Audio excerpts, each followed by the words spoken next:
News live. Bhagalpur हवाई अड्डा में यशस्वी प्रधानमंत्री नरेंद्र मोदी ने एक चुनावी सभा को संबोधित किया। संबोधन के दौरान पीएम मोदी ने विपक्षियों पर जमकर निशाना साधा। उन्होंने कहा कि नीतीश सरकार के शासनकाल में बिहार में बहुत बड़ा बदलाव हुआ है। वहीं भारत आत्मनिर्भर देश बन चुका है और आए दिन भारत में और भी बदलाव नजर आएंगे। उन्होंने भारत सरकार की कई योजना का बखान करते हुए फिर से एनडीए गठबंधन को बिहार में सरकार बनाने और एनडीए गठबंधन के पक्ष में मतदान करने की अपील की। उन्होंने अपने संबोधन की शुरुआत अंगिका में की।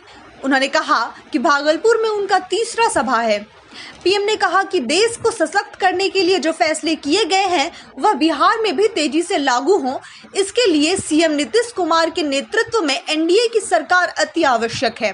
पीएम ने अपने संबोधन में राम मंदिर, जम्मू कश्मीर में धारा 370, सीमा विवाद सहित अन्य कई मुद्दों पर भी अपनी बातों को रखते हुए कहा कि विपक्ष इसका विरोध करते हैं। उन्हें जन सरोकार से कोई लेना देना नहीं है, बल्कि ये लोग किसी प्रकार सत्ता को हथिया कर सत्ता सुख भोगना चाहते हैं। पीएम के संबोधन से ठीक पहले सीएम नीतीश कुमार ने अपने संबोधन में कहा कि भागलपुर में असहनीय दंगा के आरोपियों को सलाखों के पीछे भेजकर उन्होंने पीड़ित परिवार को मुआवजा भी दिया है। जो भी खरीदारी आप करेंगे, अधिक से अधिक लोकल खरीदेंगे।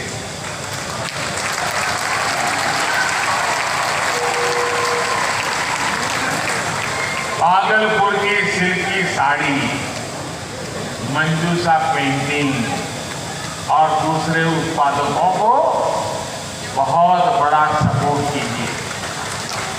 हमारे मिट्टी के हस्तशिल्पियों, दूसरे शिल्पियों के बनाए बर्तन, दिए, खिलौने जरूर खरीदिए। हम मिलकर कोशिश करेंगे तो बिहार भी आत्मनिर्भर होगा, भारत भी आत्मनिर्भर होगा। आप यहाँ आए, इतनी बड़ी संख्या में आए, हमें और हमारे सभी साथियों को आशीर्वाद दिया। मैं आप सबका हृदय से बहुत बहुत आभार व्यक्त करता हूँ। धन्यवाद। भारत माता की, भारत माता की, भारत माता की।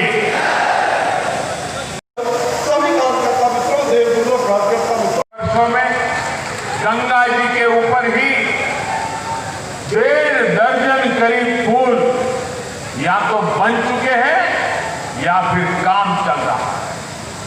आज गंगा जी पर औसतन हर 25 किलोमीटर पर एक पुल बनाया जा रहा है। पास में मुंगेर में रेल महासेतु पहले ही पूरा हो चुका है। कुछ दिन पहले ही विक्रमशिला सेतु के समानांतर 4 लेन के नए पुल का काम भी शुरू हुआ। ये पुल जब पूरी तरह से बनकर तैयार हो जाएगा तो भागलपुर की दूसरे जिलों से कनेक्टिविटी और बेहतर हो जाएगी। इससे उत्तरी बिहार से झारखंड आना जाना भी आसान होगा।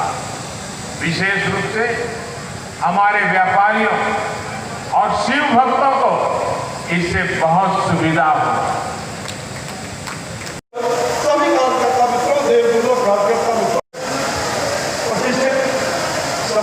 जा रहा है। भाई और बहनों, भागलपुर सहित बिहार के अनेक शहर और व्यापारिक केंद्र गंगा जी के किनारे बसे हुए हैं। आज हल्दिया और वाराणसी के बीच वाटरवे पर व्यापारिक जहाज तो चलने ही लगे। इसे अब और बड़े जहाजों के लिए भी तैयार किया जा रहा है। इससे भागलपुर को भी सस्ती और कम प्रदूषण वाली कनेक्टिविटी मिलेगी।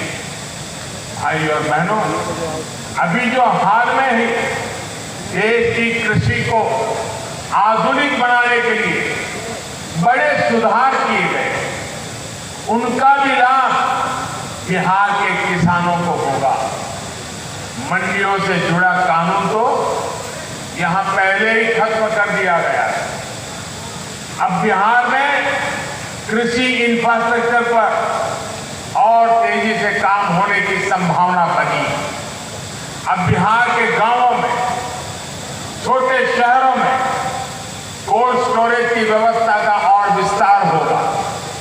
जो नए कानून बने हैं, कृषि कानून, उससे यहाँ के आम, मक्का, लीची, केले की पैदावार करने वाले किसानों को बहुत मदद मिलने वाली है।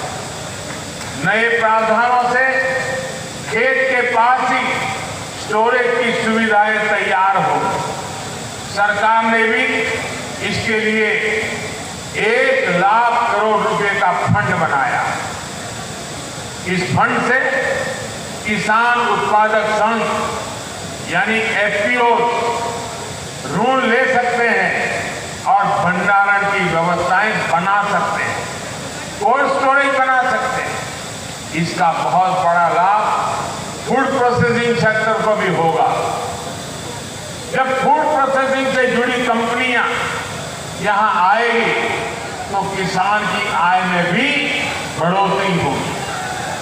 साथियों, एनडीए के विरोधी दल जब किसानों के लिए कुछ कर नहीं पाए तो अब किसानों को लगातार झूठ बोलने में जुट गए।